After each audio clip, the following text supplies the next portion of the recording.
আটা, ময়দা এবং সুজি ছাড়াই আপনাদের পরোটা বানিয়ে দেখাবো। উপবাস কিংবা যে কোনো নিরামিষের দিন এইভাবে পরোটা বানিয়ে নিতে পারেন। খেতে হয় দুর্দান্ত।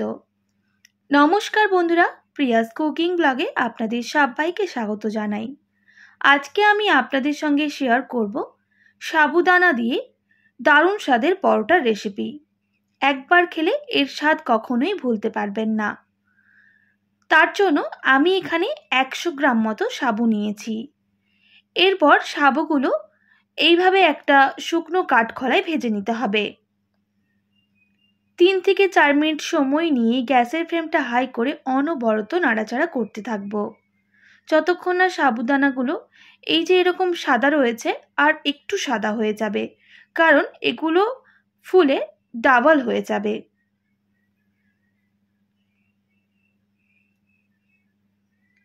একবার এইভাবে পরোটা বানিয়ে দেখুন, এতটাই টেস্টি হয় যে বারবার বানাবেন।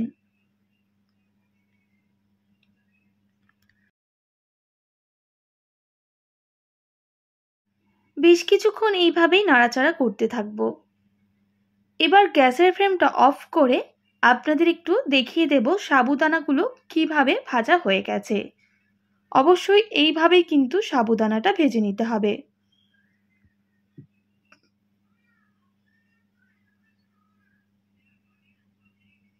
এরপর সাবুদানাটা নামিয়ে রাখবো আর একটু ঠান্ডা করে নেব। এদিকে নিয়েছি 3টে আলু। আমি কিন্তু আলুটা সেদ্ধ করে নিয়েছিলাম। এরপর একটা ছুরি দিয়ে ঠিক এইভাবে ছোট ছোট করে আলুগুলোকে কেটে নিতে হবে। আমি আজকে আপনাদের উপবাসে খাওয়ার জন্য একটা আলুর দমের রেসিপিও শেয়ার করব। এইভাবে কিন্তু বানিয়ে খেতে পারেন। এই সাবুদানার পরোটার সাথে দুর্দান্ত লাগে। সমস্ত আলু কিন্তু একইভাবে কেটে নিয়েছি। এদিকে একটা ফ্রাইং প্যান নিয়েছি, গরম করে নেব। গরম হয়ে গেলে দিয়ে দেব 1/2 টেবিল চামচ ঘি। ঘিটা খুব ভালোভাবে গলে গেলে দিয়ে দেব সামান্য কালো জিরা আর একটা শুকনো লঙ্কা। আপনারা চাইলে কাঁচা লঙ্কাও দিতে পারেন। ফোড়নটা খুব ভালো করে ভেজে নেওয়ার পর দিয়ে দেব কেটে রাখা আলু। আলুগুলো ঘিয়ের সাথে খুব ভালোভাবে ভেজে নিতে হবে।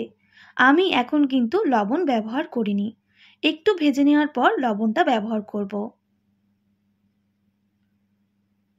বন্ধুরা, বেশ কিছুক্ষণ ভেজে নিয়েছি।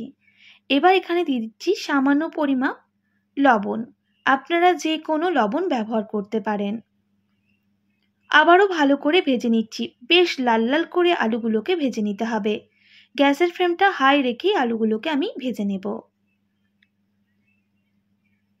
বেশ কিছুক্ষণ ভেজে নেওয়ার পর আলুগুলো যখন একটু লাল হয়ে যাবে, দিয়ে দিতে হবে সামান্য পরিমাপ জিরে গুঁড়ো আর সামান্য গোলমরিচ গুঁড়ো।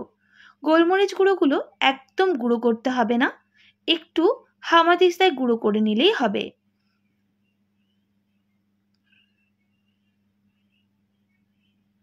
আবারও খুব ভালো করে ভেজে নিয়েছি। এবার দিয়ে দেব সামান্য ধনেপাতা কুচি। আবারও ভালো করে ভেজে নিতে হবে।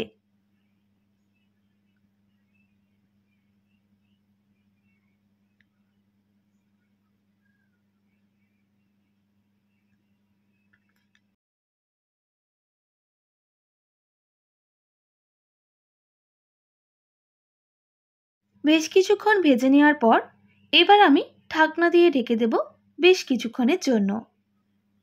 তবে গ্যাসের ফ্লেমটা মিডিয়ামে রাখতে হবে। বেশ কিছুক্ষণ পর ঢাকনাটা সরিয়ে নেব। আবারও ভালো করে আমি নাড়াচাড়া করে নেব।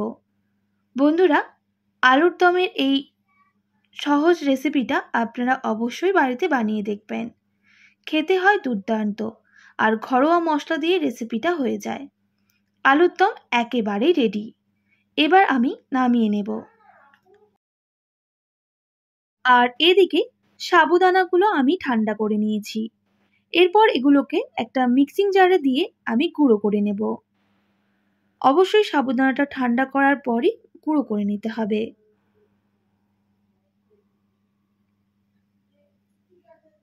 বন্ধুরা, সাবুদানাগুলো আমি একদম গুঁড়ো করে নিয়েছি। এটা আমি সাইডে রেখে দেব। এদিকে আমি 3টে সেদ্ধ আলু নিয়েছি। আলুগুলো আমি গ্রেট করে নেব। বন্ধুরা, আপনারা চাইলে ম্যাশার দিয়েও ম্যাশ করে নিতে পারেন বা হাত দিয়েও মেখে নিতে পারেন। আমি একটু গ্রেট করে নেব, তাহলে আলুর মধ্যে কোনো রকম গটলা থাকবে না। অবশ্যই আপনারা চেষ্টা করবেন একটু গ্রেট করে নেওয়ার। আমি একইভাবে সমস্ত আলু কিন্তু গ্রেট করে নেব।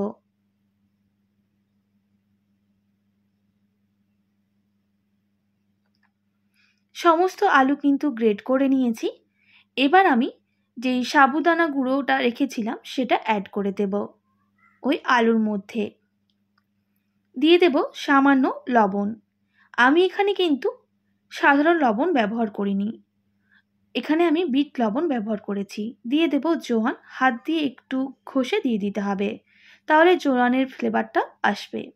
দিয়ে দেব সামান্য গোলমরিচের গুঁড়ো আর হাফ টেবিল চামচ ঘি।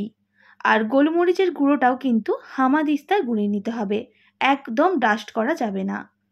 আবারও ভালো করে হাত দিয়ে মেখে নিতে হবে। প্রথমে যেমন আটা ময়দা মাখে সেইভাবেই এই সাবুদানার আলুটা প্রথমে মেখে নেব। তারপর যদি জলের প্রয়োজন হয় সেক্ষেত্রে জলটা অ্যাড করবেন। আমার এখানে একদম সামান্য জল লেগেছিল, 4 টেবিল চামচের মতো আমি কিন্তু জল দিয়েছিলাম, একদম সামান্য। আবারও হাত দিয়ে খুব ভালোভাবে মেখে নিতে হবে।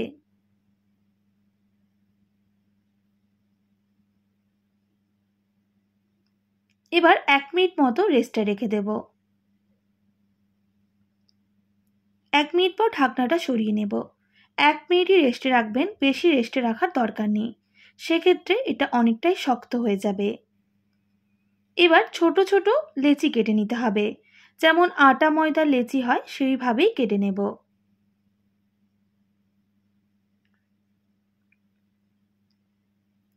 সমস্ত লেচি কাটা হয়ে গেছে। এবার আমি হাত দিয়ে একটু পাকিয়ে নেব এগুলোকে।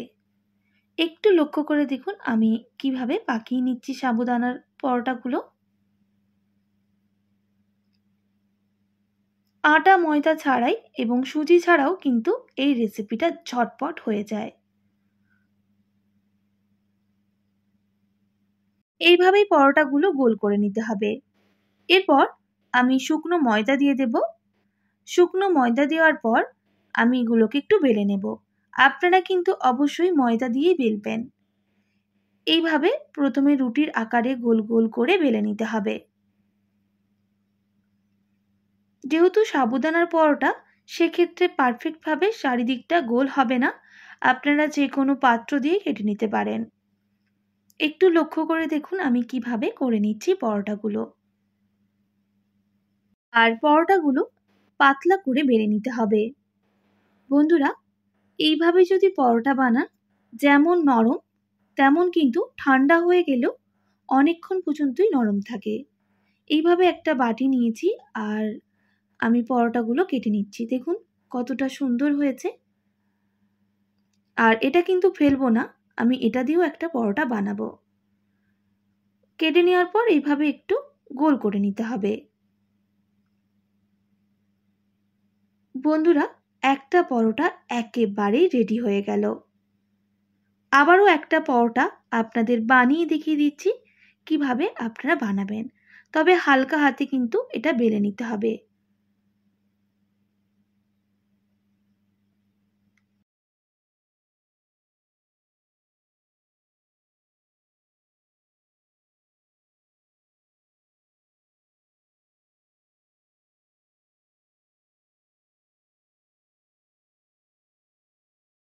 যে কোনো নিরামিষের দিন কিংবা উপবাসের দিন এইভাবে পরোটা বানিয়ে খেয়ে দেখতে পারেন। যেমন হয় সুস্বাদু, তেমন খুব কম সময়েই রেসিপি হয়ে যায়।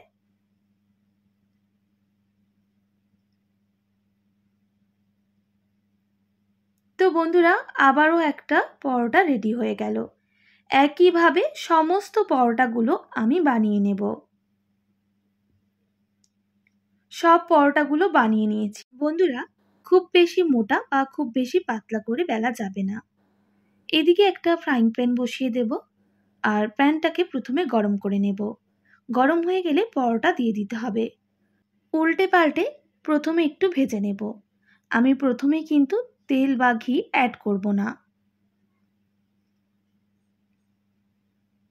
যখন একটু এইরকমভাবে ভাজা হয়ে যাবে তখন দিয়ে দিতে হবে ঘি। আমি এখানে পরোটাগুলো ঘি দিয়ে ভেজে নিচ্ছি, আপনারা চাইলে সাদা তেল দিয়েও ভেজে নিতে পারেন। উল্টে পাল্টে বেশ লাল করে পরোটাগুলোকে ভেজে নিতে হবে। যেমন আটা ময়দার পরোটাগুলো ফুলে বলের মতো হয়ে যায়, সেক্ষেত্রে এটা বলের মতো হবে না, তবে একটু ফুলবে। দেখুন একটা পরোটা রেডি। একইভাবে আরও একটা পরোটা রেডি করে নিতে হবে। একটু লক্ষ্য করে দেখুন আমি পরোটাগুলো কিভাবে ভেজে নিচ্ছি বন্ধুরা।